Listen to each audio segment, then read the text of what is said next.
Ya baik, Bismillahirrahmanirrahim. Assalamualaikum warahmatullahi wabarakatuh. Alhamdulillahirrabbilalamin. Wabihi nasta'in wa ala umuri dunya wadin. Wassalatu wassalamu ala asrafil anbiya'i wal mursalin. Wa ala alihi wa sahbihi ajma'in. Amma ba'du. Ya sekarang kita masuk lagi ke episode tentang pengasuhan. Kita melanjutkan pengasuhan kita yang kemarin. Kemarin kan kita sudah membahas mengenai apa itu fitrah. Kemudian kita juga sudah membahas fitrah keimanan itu apa. Kemudian dilanjutkan kepada fitrah belajar dan bernalar. Sekarang di pertemuan ini kita akan khusus membahas dan berbincang mengenai fitrah seksualitas dan cinta.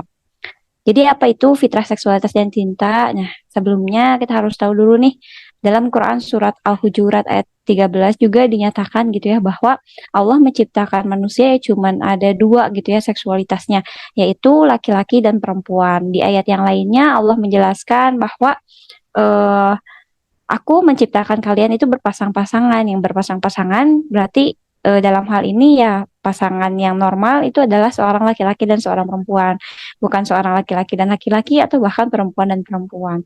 Jadi apa sih gitu ya buktinya bahwa memang Allah menciptakan manusia itu hanya dua gender atau seksualitasnya cuma dua, laki-laki dan perempuan. Ya buktinya bisa kita lihat sekarang gitu ya di dunia ini apakah ada gender lain selain dari laki-laki dan perempuan gitu ya, yang memang terlahir seperti itu. Ya setiap manusia lahir dalam dua seksualitas itu ya sebagaimana yang dijelaskan dalam Al-Qur'an. Allah menciptakan kita ya sebagai seorang laki-laki dan seorang perempuan.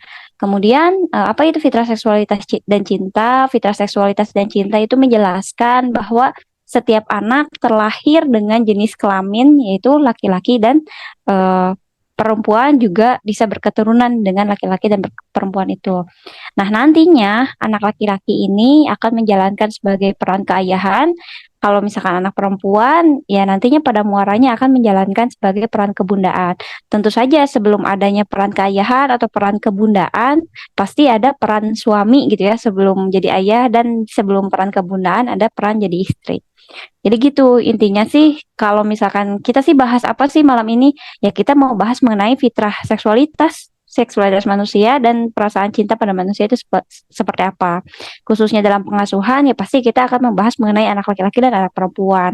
Nantinya diharapkan kalau misalkan kita sudah mempelajari hal ini, kemudian proses penumbuhannya juga sudah dipelajari dengan baik, kita bisa menumbuhkan anak-anak kita juga dengan usaha maksimal gitu ya sesuai dengan fitrahnya. Insya Allah harapannya anak laki-laki kita akan menjalani peran keayahan dengan baik, dan anak perempuan yang kita miliki juga akan menjalani peran kebudayaan dengan baik. Lalu apa gitu ya yang akan dibahas di seputar fitrah seksualitas ini? Ya kurang lebihnya itu membahas mengenai adab kepada keluarga, ke pasangan, juga nanti kepada keturunan yang bagaimana, atau juga sekelumit mengenai mengarahkan pada bagaimana seseorang itu berlaku, berpikir, bersikap, dan berperan sebagaimana seksualitasnya.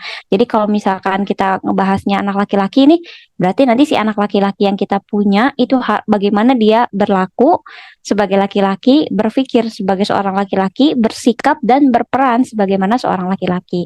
Tapi kalau misalkan seorang perempuan, nantinya pada akhirnya dia akan berlalu bagaimana dia berlaku sebagai seorang perempuan, berpikir sebagai seorang perempuan, bersikap dan berperan sebagaimana seorang perempuan. Kayak gitu ya. Jadi nanti bahasanya tuh sekelumit tentang itu saja. Nah, apa itu peran ayah dan peran ibu dalam pengasuhan fitrah seksualitas atau dalam perannya untuk menumbuhkan fitrah seksualitas pada anak-anak?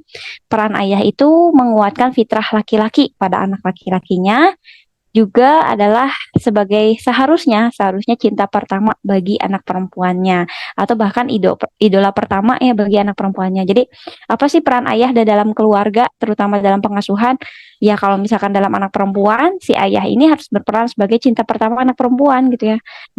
Dikatakan sebagai indikator yang kesuksesan kalau misalkan punya anak perempuan itu sudah mengidolakan ayahnya atau bahkan sudah mencintai ayahnya dan menganggap ayahnya sebagai cinta pertamanya. Juga kalau misalkan anak laki-laki, ya si anak laki-laki ini mengidolakan ayahnya gitu ya, pengen jadi seperti ayahnya, meniru apa yang ayahnya lakukan, dan ikut menumbuhkan fitrah laki-laki pada diri si anak laki-laki itu. Kalau sementara peran ibu di sini adalah untuk menguatkan fitrah perempuan pada anak perempuannya. Kalau misalkan ada ibu-ibu yang punya anak perempuan, ya peran ibu di sini untuk menumbuhkan fitrahnya gitu ya.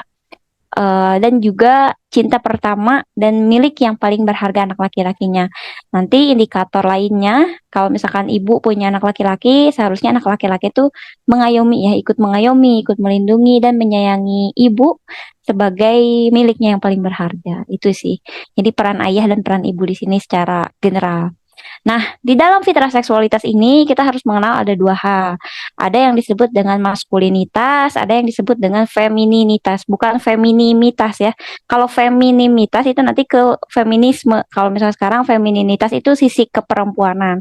Kalau maskulinitas itu sisi kelaki-lakian. Nah, laki-laki itu terdiri dari 75% maskulinitas dan 25% femininitas. Jadi apakah laki-laki itu nggak punya femininitas? Ada di dalam diri laki-laki ada femininitas. Jadi dibaginya ya laki-laki 75%-nya maskulin berarti supply maskulinitasnya ayah gitu ya. Kalau misalkan supply femininitas ini ibu. Jadi kalau misalkan anak laki-laki 75% maskulinitas berarti bisa kita lihat dari pembagian ini aja bahwa pensuplai pengasuhan seksualitas atau penumbuhan fitrah seksualitas pada anak laki-laki ya 75% didominasi oleh ayahnya. Jadi bagaimana ayahnya bersikap pada ibunya, bagaimana ayahnya berlaku di dalam keluarganya, itu secara nggak langsung lagi ngajarin anak laki-laki untuk jadi maskulinitas ini. Sementara 25% femininitasnya dihasilkan dari ibu. Sebaliknya untuk anak perempuan itu 75%-nya seharusnya ya femininitas. Sementara 25% lainnya adalah maskulinitas. Kenapa harus seperti ini? Nanti kita akan bahas lebih lanjut di step-step per usia gitu ya. Jadi ini ditunda dulu pembahasannya, nanti kita lanjutkan di step-step per usia. Nah, untuk usia 0 sampai 2 tahun fokus atau kata kuncinya kita itu merawat fitrah. Jadi bagi ibu-ibu, bapak-bapak di sini yang punya anak usia 0 sampai 2 tahun, bagaimana cara menumbuhkan fitrah seksualitasnya? Antara lain dengan jadilah ayah ibu yang penyayang bagi anak-anak. Kan kalau misalkan di fitrah keimanan, salah satu aspek di usia ini adalah menerima dengan lapang ya, menerima dengan hati yang berbahagia apapun kondisi anak yang terlahir. Itu kan udah kita bahas di fitrah keimanan. Kalau misalkan ada yang skip belum ikutan bahasannya, bisa disimak rekaman materinya ada di YouTube ya. Nah, sekarang kita masuk ke fitrah seksualitas, maka jadilah ayah ibu yang penyayang. Yang kedua, untuk usia 0 sampai 2 tahun, mau itu anak perempuan ataupun anak laki-laki, itu didekatkannya kepada sang ibu. Teh kok kayak gitu ya kan tadi ada supply dari ayahnya, kenapa nggak didekatin dengan ayahnya khusus untuk usia 0 sampai 2 tahun, mau ayah bunda punya anak laki-laki, mau punya anak perempuan, kalau misalkan usianya masih 0 sampai 2 tahun, itu dekatkan dengan ibunya karena dia masih ngasih sebagaimana yang Allah perintahkan bahwa setiap ibu gitu ya yang melahirkan itu seharusnya menyusui anaknya selama 2 tahun penuh karena masih ngasih dan dalam fitrah keimanan pun cara menumbuhkannya adalah dengan ASI full kurang lebih selama 2 tahun, maka didekatkan dengan ibu, baik anak laki-laki atau anak perempuan. Jadi kalau misalkan ayah bunda punya anak usia 0 sampai 2 tahun, bagaimana cara menumbuhkan fitrah seksualitasnya? Ya cukup dengan dekatkan dengan ibunya. Apa saran kegiatan yang konkret yang bisa dilakukan? Yang menyusui dengan eksklusif tadi ya, sambil tidak menyambi apapun. Kalau bisa, kalau sambil nyusuin anak ya perhatiin mata anaknya gitu ya, disentuh, dipeluk dengan penuh cinta, bukan mungkin iya saya akui bahwa menyusui anak tuh capek. Kadang kita nyusuin anak sambil nonton Netflix mungkin atau drama Korea atau bahkan scroll TikTok atau Instagram. Tapi sangat disarankan untuk pengasuhan yang optimal ditatap mata anaknya, disentuh atau diajak ngobrol walaupun dia belum paham gitu ya. Dan nikmati suara si anak pas lagi menelan ASI kita gimana. Kadang itu adalah momen yang akan dirindukan ketika si anak itu udah lepas ASI. Teh capek, teh gimana tuh ya kalau misalnya mungkin sesekali yang namanya manusia mungkin ada waktunya untuk misalkan sekedar beristirahat ya, melepaskan penat dari segala pengasuhan di rumah atau mengerjakan domestik dan sebagainya. Tapi mungkin bisa menyediakan waktu khusus, mungkin pada saat tidur malam atau tidur siang, sediakan waktu untuk fokus pada anak kita pada saat menyusui. Indikator keberhasilannya apa? Ketika kita sudah berhasil menumbuhkan fitrah seksualitas anak di usia 0 sampai 2 tahun, anak itu melekat jiwanya dengan ibunya. Apa buktinya? Buktinya banyak anak-anak yang usia 0 sampai 2 tahun itu nggak mau ditinggalin ibu. Mau ibunya pipis ke toilet, dia harus ikut. Mau dia ibunya cuman ke dapur doang, dia nangis. Mau ibunya jemur baju ke belakang, dia ngikut sambil main apapun itu, sambil nangis, nyari ibunya terus-menerus. Ketika anak di usia 0 sampai 2 tahun itu lekat banget sama ibunya, kemana-mana ibunya itu dia pengen ikut, itu adalah salah satu indikator bahwa fitrah seksualitas anak sudah tumbuh. Jadi ada yang bilang apa ya, kayak bau tangan gitu ya, harus apa-apa sama ibu dan sebagainya. Justru bau tangan adalah salah satu aspek keberhasilan kita sebagai ibu untuk menumbuhkan fitrah seksualitas yang anak. Justru yang jadi masalah adalah ketika kita udah punya anak usia 0 sampai 2 tahun, tapi nggak dekat sama ibunya. Nah, itu yang jadi pertanyaan ya. Harusnya memang usia 0 sampai 2 tahun dekat sama ibunya. Lalu bagaimana di usia 3 sampai 6 tahun? Di usia 3 sampai 6 tahun ini ayah dan ibu hadir sebagai kedua orang tua yang penyayang. Jadi kalau misalkan tadi usia 0 sampai 2 tahun itu didekatkan dengan ibunya khususnya, tapi apakah di usia 0 sampai 2 tahun ayah tuh nggak boleh dekat? Bukan berarti nggak boleh dekat, tapi dominannya itu kepada ibunya gitu ya. Nah, sementara di usia 3 sampai 6 tahun peran ibu dan ayah keduanya harus hadir saling bersinergi untuk mengasuh anaknya di rumah. Maka dekatkan dengan ayah dan ibunya. Bagi ibu-ibu yang punya anak usia 3 sampai 6 tahun, maka pengasuhan seharusnya dilakukan oleh kedua orang tua, dekatkan dengan ayah dan ibunya gitu ya. Saran kegiatannya apa yang bisa dilakukan? Yaitu misalkan memakai pakaian yang sesuai dengan jenis kelaminnya. Jangan anak laki-laki dipakaikan pakaian anak perempuan atau sebaliknya anak perempuan dipakaikan dengan anak laki-laki. Kemudian kegiatan toilet training sudah dijelaskan dengan jenis kelaminnya, kayak misalkan mengenalkan auratnya seperti apa gitu ya. Terus seharusnya direkomendasikan kegiatan toilet training itu dilakukan harusnya gitu ya. Sebelum masuk usia 3 tahun itu harusnya anak udah selesai tamat toilet trainingnya. Tapi kalau misalkan belum lulus toilet trainingnya di usia 3 tahun, maka ada spare waktu sampai 6 tahun. Kita harus ngajarin anak toilet training sebagaimana gendernya gitu ya. Kalau anak laki-laki gimana, itu bisa diselipkan dengan fitrah keimanan ya, kayak mengenalkan aurat, kemudian tata cara berhadas kayak gimana, membersihkan hajatnya bagaimana, itu bisa diselipkan dengan fitrah keimanan sekaligus. Yang selanjutnya adalah bermain peran role play sesuai dengan jenis kelaminnya. Jadi kalau misalkan anak laki-laki, dia kita ajak mainnya dengan main montir-montiran gitu ya, atau buka bengkel dan sebagainya. Sementara anak perempuan mungkin main role play-nya ibu-ibuan, main boneka dan sebagainya, itu bisa kita lakukan untuk menumbuhkan fitrah seksualitas di usia ini. Apa indikator kesuksesannya? Kalau misalkan di usia 2 tahun tadi dekat sama ibu, nggak mau ditinggalin, misalkannya indikator suksesnya. Nah, identitas sebagai laki-laki atau perempuan dia harus jelas. Jadi, anak usia 3 sampai 6 tahun di indikator keberhasilan ketika kita sudah berhasil menumbuhkan fitrah seksualitasnya, dia sudah paham bahwa dia adalah laki-laki atau dia adalah perempuan. Jadi kalau misalkan kita udah punya anak nih, anak kita laki-laki, terus di usia 3 sampai 6 tahun anak kita sudah tahu, oh aku adalah seorang laki-laki, oh aku adalah seorang perempuan, maka itu adalah salah satu indikator awal bahwa fitrah seksualitasnya sudah tumbuh dengan baik. Kayak gitu. Jadi kalau misalkan udah punya anak usia 3 sampai 6 tahun, anak laki-laki, dia harus paham bahwa dia itu laki-laki. Bagaimana cara tahunya? Ya ditanya aja. Kalau misalkan kakak ini laki-laki atau perempuan ya.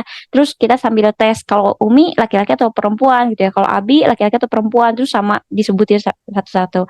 Kalau laki-laki itu ngapain ya Kak gitu ya. Abi sering ngelakuin apa dan sebagainya gitu. Tapi bagaimana kalau misalkan anak laki-laki saya bermain role play masak-masakan gitu kan, kadang ada.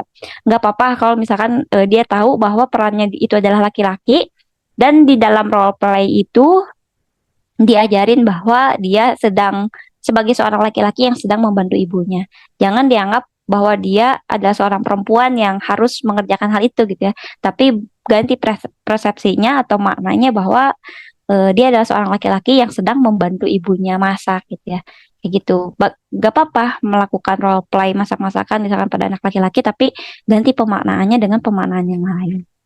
Nah, bagaimana di usia 7 sampai 10 tahun? Nah, konsepnya adalah prinsip orang tua ya, berperan sebagaimana seorang laki-laki atau perempuan dewasa. Jadi kalau orang tua punya anak di usia 7 sampai 10 tahun, ya bersikaplah sebagaimana seorang laki-laki bagi bapaknya dan bersikaplah sebagai seorang perempuan bagi ibunya. Dekatkan sebagaimana perannya. Kalau misalkan 0 sampai 2 didekatkan pada ibu, 3 sampai 6 tahun didekatkan pada ayah dan ibu. Nah, usia 7 sampai 10 tahun itu didekatkan pada sesuai gendernya. Jadi kalau misalkan anak laki-laki ya sama ayahnya, kalau anak perempuan ya sama ibunya. Ayahnya turun langsung ya ke anak laki-laki, kayak misalkan ngajaknya ke masjid atau berpergian bersama, atau mungkin hal sekedar kayak anak ayahnya mau cuci kendaraan di rumah gitu, cuci mobil atau cuci motor, bareng-bareng dilakuin sama anaknya. Nah, itu juga salah satu saran konkret atau saran kegiatan yang bisa dilakukan. Kalau ibu gimana teh? Mungkin ibu ngajak anak perempuannya buat belanja ke pasar gitu ya, masak atau mengerjakan sesuatu yang ya feminitasnya tumbuh. Itu saran kegiatannya. Kenapa teh harus didekatkan dengan sesuai gendernya? Yang di usianya 0 sampai 2 tahun ini harapannya dekat dulu sama ibu, karena kita ada perintah ASI di sana ya, kan ada ASI 2 tahun di sana. Jadi harus, tentu saja harus dekat dengan ibu. Di usia 3 sampai 6 tahun ini kalau misalkan kita udah masuk ke fitrah individualitas, nanti kita tahu bahwa egosentris anak di usia sampai 6 tahun tuh tinggi banget. Nah, ketika bagaimana cara mengatasi egosentris anak yang tinggi? Salah satunya adalah dengan mendekatkan anak dengan ayah dan ibunya. Makanya ayah dan ibunya harus ada di usia ini. Di usia 7 sampai 10 tahun, kenapa didekatkan dengan gendernya? Ini untuk membantu si anak mengenali perannya. Jadi kan dia anak laki-laki, perannya apa saja, cara berpikirnya bagaimana, cara berlaku sebagai anak laki-laki itu gimana.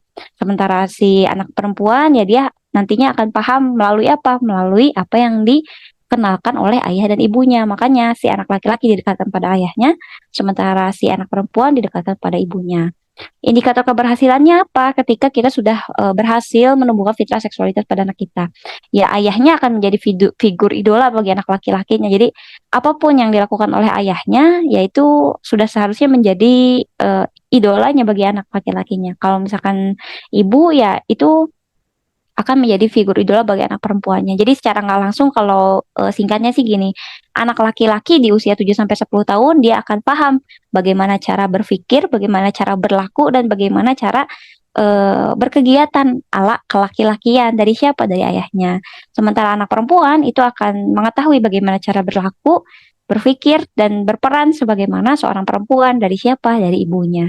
Gitu ya. Sementara di usia 11 sampai 14 tahun, prinsip orang tua, jadilah ayah ibu yang banyak empatinya, ngasih empati ke anak-anak. Karena di usia 11 sampai 14 tahun kan kadang-kadang ada yang sudah balik, ada yang sudah apapun itu. Makanya rasa empati ibu dan ayah harus besar di sini. Didekatkan pada siapa? Didekatkan lintas gendernya. Kalau anak laki-laki itu pada ibu, kalau anak perempuan itu pada ayah. Usia 0 sampai 2 tahun dekatkan pada ibu, usia 3 sampai 6 tahun dekatkan ayah ibu, usia 7 sampai 10 tahun dekatkan pada sesuai gendernya, 11 sampai 14 tahun didekatkan dengan lintas gendernya. Fungsinya atau tujuannya untuk apa? Ketika di usia 7 sampai 10 tahun si anak sudah tahu bahwa perannya sebagai seorang laki-laki adalah apa, perannya sebagai seorang perempuan adalah apa, diharapkan di usia 11 sampai 14 tahun ini dia akan tahu bagaimana cara berlaku terhadap lawan jenisnya. Si anak laki-laki itu akan tahu bagaimana cara berlaku kepada seorang perempuan. Begitupun seorang perempuan, dia akan tahu bagaimana cara berlaku kepada seorang laki-laki. Kalau misalkan mau diselipin fitrah keimanan di sini, bisa diajarin cara bagaimana berlaku kepada lawan jenis. Kenapa harus hal ini dibahas ya? Karena tadi kita harus ketahui dulu pembagian maskulinitas dan feminitas tadi. Kenapa di dalam laki-laki itu enggak 100% maskulinitas? Kenapa ada 25% femininitas di sana? Ya karena dia harus memahami bagaimana dia memperlakukan seorang perempuan. Nanti kita akan tahu juga ketika seorang laki-laki tidak tahu ya bagaimana cara memperlakukan seorang perempuan. Jadi kan banyak juga kasus ya yang melibatkan bagaimana si seorang laki-laki tidak tahu cara memperlakukan perempuan. Maka dari itu di usia 11 sampai 14 tahun seharusnya anak laki-laki didekatkan kepada ibunya. Ada ibunya yang moodnya naik turun gitu ya. Ada yang ibunya nyuruh ini itu atau ada yang ibunya bawel. Nah, di usia 11 sampai 14 tahun ketika seorang anak laki-laki dekat kepada ibunya, dia secara nggak sadar sedang belajar bagaimana cara menghadapi seorang perempuan. Sementara untuk anak perempuan, dia didekatkan kepada ayahnya, dia tahu bagaimana figur ayah yang baik, bagaimana figur laki-laki yang baik gitu ya. Kalau ayahnya baik ya, insya Allah semua pada baik. Dan bagaimana mungkin kalau misalkan diuji dengan ayahnya yang buruk atau tabiatnya buruk dan anak perempuan ini tahu bagaimana cara memilih pasangannya kelak. Kayak gitu, nantinya ke sana ya. Anak laki-laki akan tahu bagaimana cara memperlakukan seorang perempuan, sementara anak perempuan itu akan bisa menilai bagaimana pasangan yang baik itu seperti apa, laki-laki yang bertanggung jawab dan lain sebagainya itu kayak gimana, itu seharusnya dari ayahnya. Saran kegiatannya gimana ya, ayah pergi makan berdua dengan anak perempuannya, misalnya ajak hangout bareng sama anak perempuannya bareng-bareng gitu ya. Atau ibu saling cerita kegiatan hariannya berdua sama anak laki-lakinya, atau ke pasar diantarnya bukan sama bapaknya lagi tapi sama anak laki-lakinya kayak gitu. Jadi ada momen-momen atau waktu-waktu tertentu di mana ayah khusus dengan anak perempuan dan ibu khusus dengan anak laki-laki. Indikator keberhasilannya apa? Nah, ini nanti akan jadi kebalikan ya. Ayah itu akan menjadi figur idola bagi si anak perempuannya. Jadi si anak perempuan ini tahu, oh ternyata kalau aku memilih pasangan nanti gitu ya, atau aku berinteraksi dengan laki-laki itu seharusnya seperti ini. Dan si anak perempuan ini menyadari bahwa dia memiliki cinta pertamanya yaitu ayahnya. Harusnya sih kayak gitu ya. Dan kalau ibu menjadi figur idola bagi anak laki-lakinya. Oh ternyata ibu yang baik tuh seperti apa gitu ya. Dan bagaimana cara aku memperlakukan kepada seorang perempuan tuh seperti apa. Nah ini ada di usia 11 sampai 14 tahun. Bagaimana kalau usia lebih dari 15 tahun? Nah, di usia lebih dari 15 tahun, ini seharusnya fitrah seksualitas kelaki-lakiannya harusnya sudah matang. Dan juga fitrah eh, ke perempuannya juga harus matang. Jadi, fitrah seksualitas kelaki-lakian matang yang menjadi nantinya akan tumbuh menjadi fitrah keayahan kalau sudah menikah dan punya anak. Kalau nantinya fitrah seksualitas keperempuanan matang, ya dia akan tumbuh menjadi fitrah menjadi peran keibuannya sejati. Ketika fitrahnya sudah selesai, dia akan menjadi laki-laki yang matang, punya sikap dan menjalani sikap sebagai seorang suami yang baik. Juga nanti akan bertumbuh lagi menjadi seorang ayah yang baik lagi. Kalau misalnya perempuan, ya dia akan tumbuh menjadi perempuan yang matang, tumbuh menjadi wanita dan istri yang baik gitu ya, dan akan tumbuh menjadi ibu yang baik juga bagi anak-anaknya. Wujudnya adalah kesiapan. Nantinya kapan teh dinyatakan fitrah seksualitas laki-lakinya matang dan si perempuannya juga matang gitu ya. Kesiapannya yang memikul beban rumah tangga. Jadi nanti bisa dilihat indikator suksesnya apakah fitrah seksualitas ini tumbuh atau enggak. Ya kesiapan untuk memikul beban rumah tangga melalui pernikahan. Membangun keluarganya bagaimana, menjalani perannya, apakah dia menjalankan peran sebagai suaminya dengan baik atau enggak, atau menjalani peran dalam keluarganya yang baik atau enggak gitu ya. Maka pendidikan fitrah seksualitas tidak bisa hanya dibebankan di sekolah-sekolah aja, karena di sekolah-sekolah nggak ngajarin hal ini, tapi fokusnya ada di rumah. Kayak gitu. Apa bentuknya juga? Nah, di usia lebih dari 15 tahun kan kalau dalam Islam ada yang namanya akil dan balik ya.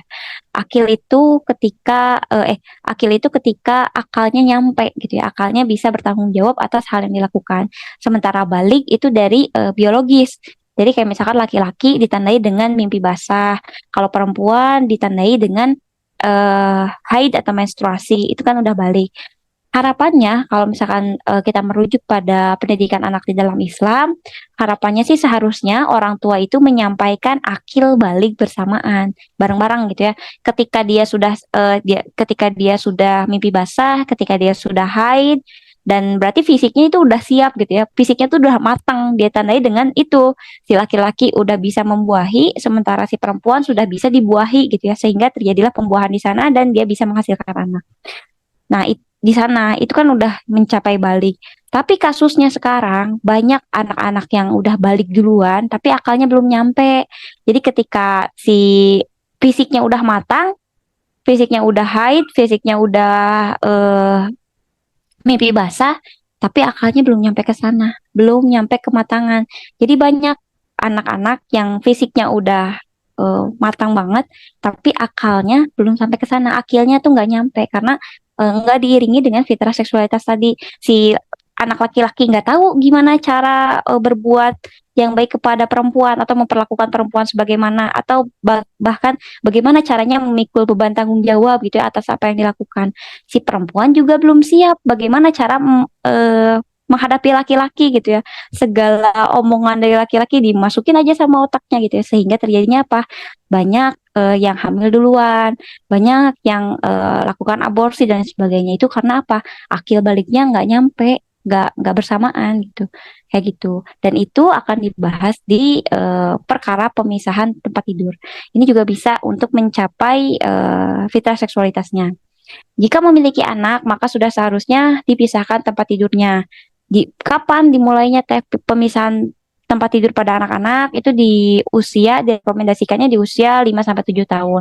Gimana teh kalau misalkan dari bayi dipisahin kan ada yang sekarang booming banget tuh kejadiannya bahwa si anak tuh dari bayi bahkan dari newborn itu udah dipisahin kamarnya, udah di sleep training duluan gitu ya. Jadi dia bisa tidur sendiri dari usia dari bayi.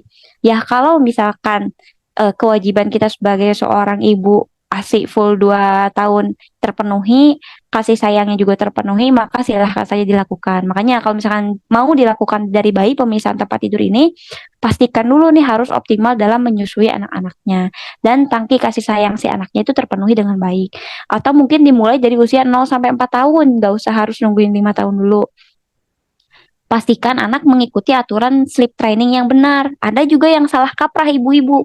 Pengennya pemisahan tempat tidur anak dari kecil, tapi anak tuh dipisahin dari tempat tidurnya, dipisahin kamarnya, tapi dipaksa. Sehingga si anak tuh nangis-nangis gak jelas, dan dia tertidur dalam keadaan lelah menangis. Ya itu kita juga merusak fitrahnya yang lain gitu ya kalau misalkan caranya seperti itu. Jadi kalau misalkan mau dilakukan di usia kurang dari 5 tahun, pastikan dulu mengikuti aturan sleep training yang benar. Bagaimana aturan sleep training yang benar itu bahasannya yang beda lagi ya.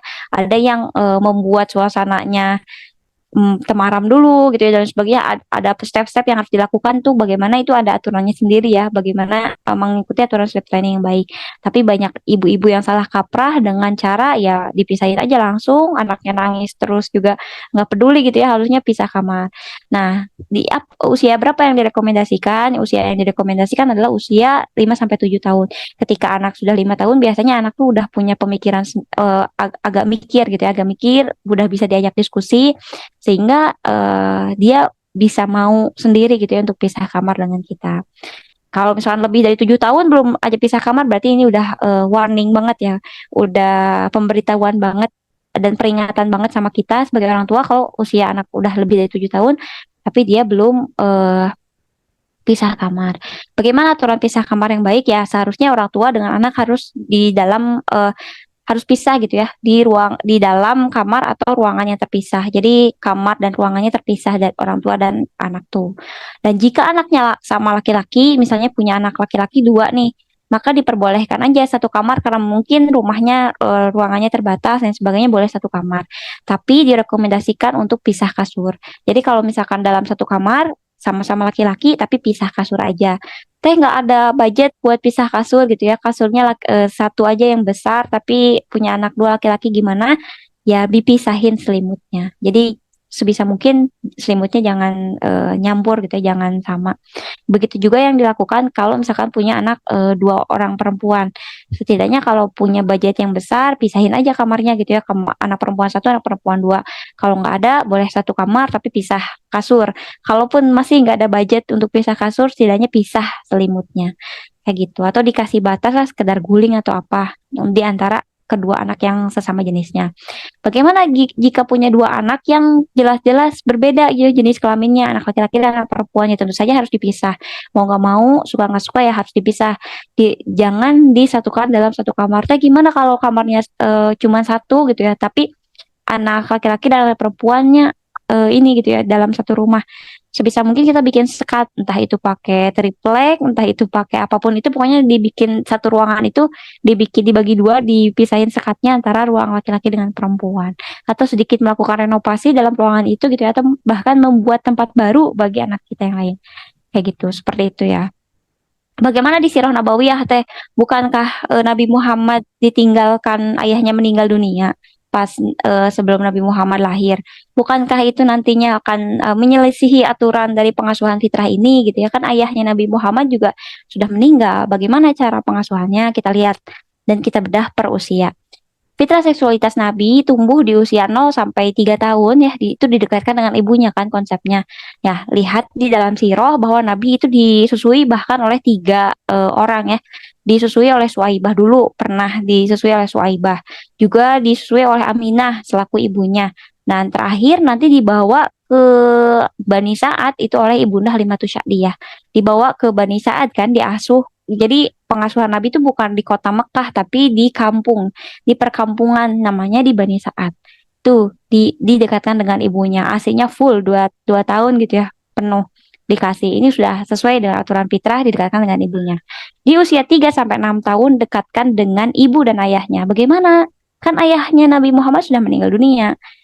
Kita lihat bahwa pengasuhan Nabi Muhammad itu berlanjut sampai usia 4 tahunan gitu ya, atau 4 tahun setengah ada yang bilang. Jadi ketika usia 2 tahun sudah lulus ASI, Ibunda Halimatus Sya'diyah kan pulang lagi ke kota Mekah, terus bilang sama Ibunda Aminah, boleh enggak Nabi Muhammad ini diasuh lagi sama keluarga kita, sama keluarga Ibunda Halimatus Sya'diyah di Bani Sa'ad. Karena ada beberapa hal gitu ya dan beberapa keberkahan yang datang kepada keluarga kami ketika menyusui Nabi Muhammad kecil. Dan akhirnya oleh Ibunda Aminah disetujui kan ya. Oh, oke, silahkan aja kalau misalkan mau ngasuh Nabi Muhammad kecil sampai usia 4 tahunan gitu ya, 4 tahun atau 2 tahun lagi nanti pulang lagi ke sini untuk balikin lagi Nabi Muhammadnya ke saya gitu ya, ke Aminah. Kenapa Ibunda Halimatus Sya'diyah mengajukan itu gitu teh? Karena Ibunda Halimatus Sya'diyah tuh ya kalau misalnya kita lihat di sirah dulunya itu datang ke kota Mekah pas mau menjemput Nabi Muhammad kecil itu dalam keadaan untanya itu kurus, kering. Keledai yang dibawanya tuh lambat banget. Jadi ketika datang ke kota Mekah mau ngejemput Nabi Muhammad atau anak yang mau disusui, Ibunda Halimatus Sya'diyah itu datang paling akhir sampai diejek sama orang-orang di Bani Sa'ad dulu. Kamu mau ke kota Mekah tapi untanya aja kurus kayak gini gitu ya. Terus keledai yang dibawanya juga lambat kayak gini. Kamu mau sampai kapan gitu ya? Mau sampai di sana tuh kapan? Ketika orang-orang udah punya bayi untuk disusui, Ibunda Halimatus Sya'diyah baru datang. Pas ketika baru datang nyari-nyari bayi, ternyata udah sold out semua gitu ya. Udah diambil semua kecuali Nabi Muhammad karena nggak ada yang mau bawa Nabi Muhammad tuh karena seorang anak yatim ya, karena dianggap anak yatim tuh nggak ada uangnya gitu, nggak mampu bayar dan lain sebagainya. Itu juga. Tapi ketika baru aja megang Nabi Muhammad kecil gitu, baru dipeluk, baru dipegang, susunya Ibunda Halimatus Sya'diyah tuh langsung kerasa penuh gitu ya. Pas pulang, untanya yang tadinya kurus kerontang tiba-tiba bisa lari kenceng. Keledainya yang lambat tiba-tiba bisa nyampe pertama. Jadi pas mau datang nyampe terakhir, pas pulang bawa pulang Nabi Muhammad itu nyampe pertama. Ketika udah sampai di rumahnya, si domba-domba yang diasuh sama Ibunda Halimah sama suaminya, yang asalnya nggak ada susunya sama sekali, yang kurus kerontang, tiba-tiba bisa menghasilkan susu yang bahkan susu yang dihasilkan oleh domba-dombanya itu bisa memenuhi kebutuhan seluruh kampung di Bani Sa'ad. Ternak-ternaknya aman sentosa gitu ya. Terus si tanaman-tanaman yang ditumbuhkan oleh suaminya Ibunda Halimatus Sya'diyah juga panen terus-menerus. Walaupun itu kondisinya kemarau, walaupun itu ada hama, tapi hasil panen dari kebunnya Ibunda Halimatus Sya'diyah sama suaminya itu terus-menerus ada. Itu keberkahan yang dibawa oleh Nabi Muhammad kecil ketika datang ke Bani Sa'ad. Makanya ketika udah beres 2 tahun, ketika mau dibalikin lagi ke Ibunda Halimah, ke Ibunda Aminah, Halimah tuh minta lagi gitu, boleh nggak sih ngasuh lagi 2 tahun gitu ya, karena keberkahan itu datang. Nah ini diasuh lanjutin sampai 4 tahun setengah sama Ibunda Halimatus Sya'diyah. Peran ayahnya di mana? Peran ayahnya itu dapat dari suaminya Ibunda Halimatus Sya'diyah. Jadi peran pengasuhan yang dilakukan oleh Ibunda Halimatus Sya'diyah dan suaminya ketika mungkin Ibunda Halimah Syadiahnya lagi ngerjain apa, Nabi Muhammad kecil selalu dibawa dan diajak ke kebun, diajak untuk ngurusin ladang, diajak untuk ngurusin ternak-ternak. Itu sama siapa? Sama suaminya Ibunda Halimatus Sya'diyah. Jadi peran ayahnya didapatkan dari mana? Dari suaminya Ibunda Halimatus Sya'diyah. Di usia 7 sampai 10 tahun didekatkan sesuai dengan gendernya. Berarti kalau misalnya Nabi Muhammad didekatkan dengan peran kelaki-lakian atau didekatkan pada ayahnya. Ayahnya nggak ada, lihat di Sirah Nabawiyah. Nabi di usia segini diasuh sama siapa? Diasuh sama kakeknya. Kakeknya adalah seorang pembesar Quraisy. Pembesar Quraisy itu punya geng-gengnya yang lain ya, yang para pembesar-pembesar Quraisy. Diajarin diplomasi, diajarin kepemimpinan. Orang-orang masyarakat Mekah pada saat itu kalau misalnya ada masalah apapun, entah itu kebun, entah itu perselisihan tetangga, entah itu di pasar dan sebagainya, karena menganggap kakeknya Nabi Muhammad adalah seorang pemimpin yang baik, setiap permasalahan itu selalu minta nasihat ke kakeknya Nabi Muhammad. Selain diajarin diplomasi, diajarin kepemimpinan, diajarin juga sebagai hakim di sana ya. Kayak misalkan ada permasalahan apa nih? Oh, ini solusinya kayak gitu. Diajarin itu sama kakeknya. Ketika kakeknya sudah meninggal dunia, diasuh sama siapa? Diasuh dilanjutkan dengan pamannya. Bukankah itu adalah peran kelaki-lakian semua di sana? Walaupun nanti pada normalnya ada Ummu Aiman gitu ya. Ummu Aiman itu adalah seorang budak yang ngikut-ngikut Nabi Muhammad dari bayi sampai nanti Nabi Muhammad menikah dengan Ibunda Khadijah. Jadi selain dari peran kelaki-lakian, di sini juga ada Ummu Aiman yang selalu ngikut-ngikut gitu ya karena sebagai budaknya Rasulullah. Tapi yang paling di highlight di pengasuhan Rasulullah di usia 7 sampai 10 tahun adalah didekatkan sesuai gendernya, didekatkan pada kakeknya, dekat pada pamannya, yaitu sesuai gitu, dengan fitrah yang tidak menyelisihi. Di usia 11 sampai 14 tahun didekatkan dengan lintas gendernya. Nah, ketika diasuh sama pamannya, itu kan ada momen di mana eh, pamannya itu kan punya banyak anak, tapi nggak punya banyak penghasilan, sehingga Rasulullah mau nggak mau, suka nggak suka, karena eh, kondisinya seperti itu harus ikut dagang gitu ya. Dan dalam perdagangan itu juga membantu banyak di peran istrinya dari pamannya. Juga ini di sini ada perannya Ummu Aiman. Juga nanti pada prosesnya, pada proses belajar dagangnya ada peran-peran wanita yang lain di sana gitu ya, dalam sirahnya itu panjang. Jadi setidaknya ada Ummu Aiman yang masih mengasuhnya dari kecil bayi sampai menikah dengan Ibunda Khadijah. Jadi dari Nabi lahir sampai usia 15 tahun lebih gitu ya, fitrahnya udah sesuai. Dan bahkan kita secara nggak langsung belajar sirah nabawiyah sekaligus pengasuhan Rasulullah di penumbuhan fitrah seksualitas ini. Kayak gitu. Jadi kesimpulannya ketika peran ayahnya nggak bisa, ada yang compang-camping, ada yang bolong di peran ibu dan peran ayah. Kalau misalkan nggak bisa mendatangkan peran ayah dan ibu yang biologis, datangkanlah peran ayah dan ibu yang ideologis. Jadi kalau misalkan nggak ada ibunya, nggak ada ayahnya, atau bahkan ada ayah dan ibu tapi nggak ada perannya, kayak misalkan ibunya nggak mau ngasuh atau bahkan ayahnya nggak mau ngasuh, berarti solusi yang diambil adalah dekatkan atau carikan dengan peran ayah dan ibu yang ideologis. Gimana caranya? Ya, mungkin didekatkan dengan guru atau dekatkan dengan kakeknya, dekatkan dengan pamannya, siapapun itu yang sekiranya menurut kita bisa memberikan contoh peran ayah atau contoh peran ibu yang baik bagi dia atau bagi anak-anak kita. Bagaimana teh kalau misalkan fitrah seksualitasnya cedera atau nggak bisa tumbuh dengan sempurna, atau mungkin ada kesalahan dalam penumbuhannya dan sebagainya. Fitrah seksualitas itu kan kita udah sepakati bersama ya di awal, atau kita udah bahas juga di awal, itu mengatur bagaimana caranya anak kita berpikir, berlaku dan bersikap atau berperan sebagaimana dengan seksualitasnya. Jika fitrahnya cedera, maka ia tidak akan bisa berlaku dan bersikap atau bahkan berperan sebagaimana seksualitasnya. Contoh kasusnya apa? Contoh-contoh hal yang mencederainya apa? Memperlakukan anak tidak sebagaimana gendernya. Kayak misalkan punya anak laki-laki, tapi diperlakukannya sebagai anak perempuan. Begitupun sebaliknya. Menekankan anak pada satu peran gender saja tanpa didampingi dengan lainnya. Kamu ini laki-laki, kamu tuh harus ini. Terus disuplai maskulinitas tanpa femininitasnya. Akhirnya dia akan tumbuh menjadi laki-laki yang keras. Atau perempuan terus-menerus disuplai dengan femininitas tanpa maskulinitas. Dia akan menjadi perempuan yang lemah, yang akan mudah ditipu sama laki-laki, yang akan mudah dibodohi sama laki-laki buaya di luar sana. dan ketika ada suatu kasus dia tidak akan bisa membela dirinya gitu ya. Itu adalah kalau misalkan terus-menerus dituntut oleh peran satu gender saja, tidak didampingi dengan gender yang lain. Pembiasaan melihat peran dari ayah ibu di rumah gitu ya. Ya kalau misal ayahnya ternyata nggak punya peran sebagai ayah yang baik atau ibunya ternyata nggak punya peran sebagai ibu yang baik, juga nggak didekatkan dengan ayah dan ibu ideologis yang baik, ya akhirnya anak kita akan terbiasa dengan peran ayah ibu yang nggak baik itu, kayak misalkan ayahnya misalkan KDRT melihat gitu terus menerus, sementara anak laki-lakinya melihat itu terus menerus ya, tersuplai tersuplai. Ketika dia sudah berumah tangga, oh, berarti peran suami itu berhak untuk memukuli istrinya. Itu kurang lebih kayak gitu. Atau mungkin ibunya nggak ada di rumah, terus menerus keluar dan sebagainya. Dia nggak punya rasa kasih sayang. Akhirnya nanti anak perempuannya nyari kasih sayangnya di luar. Ada laki-laki buaya yang datang, mentok dah itu. Terjadilah zina dan sebagainya. Itu adalah awal mula dari fitrah seksualitas yang cedera. Atau juga pengabaian dan peran sesuai gendernya ini kurang lebih sama ya.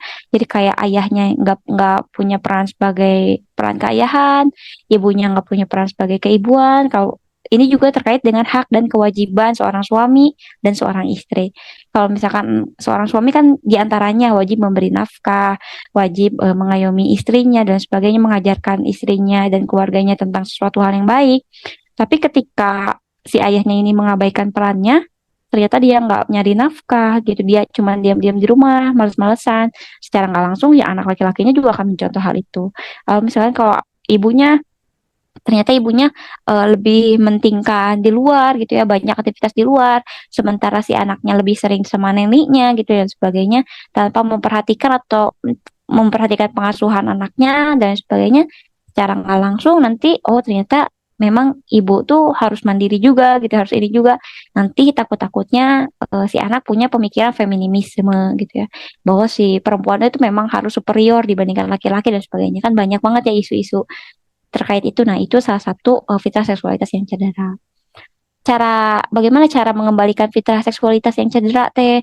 Kalau misalkan usia anak kita under 15 tahun itu masih memungkinkan untuk dilakukan perubahan dalam diri anaknya gitu ya. Kalau misalnya kurang dari 15 tahun bisa, tapi mungkin banyak ujiannya di sana. Kayak misalkan, oh ternyata anak laki-laki saya agak kemayu nih, agak agak gimana gitu ya, atau seksualitas atau agak keras mungkinnya, udah kelihatan suka mukul orang, atau ketika ngajak ngobrol dengan ibunya itu nggak ada lemah lembutnya sama sekali, bahkan ngomong sama ibunya aja pakai bahasa hewan, bahasa kasar, itu kan udah ada warning sama kita ya, berarti oh ternyata kurang nih suplai femininitasnya atau gimana. Bisa diperbaiki dengan cara dikembalikan lagi konsepnya. Kalau misalkan si anaknya terlalu keras berarti kurang suplai femininitas, berarti kita yang harus lebih dekat dengan anak. Atau mungkin misalkan si anak laki-lakinya ini terlalu kemayu, berarti kurang suplai dari maskulinitas, oh berarti dari ayahnya, dekatkan lagi dengan ayahnya kayak gitu. Walaupun pada prosesnya nanti akan lama ya, akan sedikit lebih lama karena kan udah usianya mungkin sudah 15 tahun, sudah punya pemikiran sendiri dan sebagainya. Tapi kalau anaknya udah usia lebih dari 15 tahun itu agak sulit, kecuali berasal dari dorongan dirinya sendiri. Jadi mungkin bisa digunakan dengan pendekatan personal, kayak misalkan ngajak dia buat ketemu teman-teman yang lain yang lingkungannya baik, ngasih buku gitu ya, buku tentang kewanitaan gitu ya, atau hak-hak apa gitu ya, buku bacaan sesuai dengan kondisinya kan, beda-beda kondisi anak-anak yang cedera seksualitasnya, atau mengajaknya berkenalan dengan lingkungan yang lebih baik, ngajakin kemana, karena sulit kalau udah lebih dari 15 tahun punya pemikiran sendiri, mau kita benerin lagi ke fitrahnya susah. Kayak misalkan udah punya rasa, oh aku nih laki-laki ya, tapi kok merasa di dalam diriku ini, aku ini adalah seorang perempuan. Ya susah kan kalau sudah lebih dari 15 tahun punya pemikiran itu, nggak bisa serta-merta sama orang tuanya. Kamu nih laki-laki dipaksa nggak bisa. Jadi harus ada dari dorongan dirinya sendiri. Bahkan di sini juga Rasulullah menjelaskan bahwa selain dari perintah yang sangat fenomenal, yang sangat viral atau yang sangat dikenal, suruhlah anak-anakmu ketika berusia 7 tahun itu untuk sholat ya. Kalau misalnya nggak bisa sholat ya pukul. Tapi ada di sampingnya, di kata-kata selanjutnya adalah dan pisahkanlah mereka laki-laki dan perempuan dari tempat tidur. Jadi laki-laki dan perempuan dipisahin, kayak nunjukin bahwa tata cara pergaulan anak laki-laki dan perempuan itu bahkan harus dipahami anak sejak usianya 7 tahun. Kayak gitu kurang lebihnya. Jadi itu aja materi fitrah seksualitas dari awal sampai akhir, 0 tahun sampai 14 tahun, bahkan lebih dari 15 tahun. Teh, bagaimana ke apa ya, cedera-cedera yang lain atau hal-hal yang lain yang ternyata tumbuh. Kayak misalkan yang baru-baru ini saya lihat di media sosial tuh ada anak anak laki-laki yang tahu nggak berita ini, anak laki-laki yang usianya sudah dewasa, dia memukulin ibunya sampai babak belur hanya gara-gara dia tidak dibelikan motor merek apa gitu. Ada wajah ibunya tuh yang sampai babak belur. Nah, itu berarti kita bisa lihat bahwa anak itu ternyata over maskulinitas, feminitasnya kurang, mungkin karena segala hal gitu ya, entah itu karena nggak deket sama ibu. Jadi dia tuh nggak tahu cara cara apa ya, cara berinteraksi dengan perempuan. Hal lainnya kalau misalkan fitrah seksualitasnya cedera adalah suami yang KDRT sama istrinya, atau suami yang patriarki di dalam rumah tangganya, bahwa oh saya adalah suami yang superior, oh saya adalah penguasa di dalam rumah tangga ini gitu ya, saya mau mukulin kamu kayak, atau saya mau santai-santai sendiri sementara kamu harus mengerjakan semua pekerjaan domestik gitu ya. Nah, itu adalah bagaimana ciri-ciri ya di mana fitrah seksualitasnya nggak tumbuh dengan sempurna. Laki-lakinya nggak bisa, nggak tahu bagaimana cara berhadapan atau berinteraksi dengan perempuan. Kalau perempuan gimana teh? Kalau perempuan banyak juga kasus ini yang beberapa lalu saya simak, ada di beberapa podcast, bisa disimak juga ya, cari di podcast-podcast yang terkenal. Itu ada seorang wanita yang berpacaran sampai apa ya, foto foto tubuhnya itu disebarkan di media sosial dan dia nggak peduli, karena ya karena itu karena dia tuh masih cinta sama si pacarnya ini, walaupun dia udah digebukin sama pacarnya, walaupun ya tubuhnya sudah dinikmati dan bahkan tubuhnya itu disebarkan di media sosial.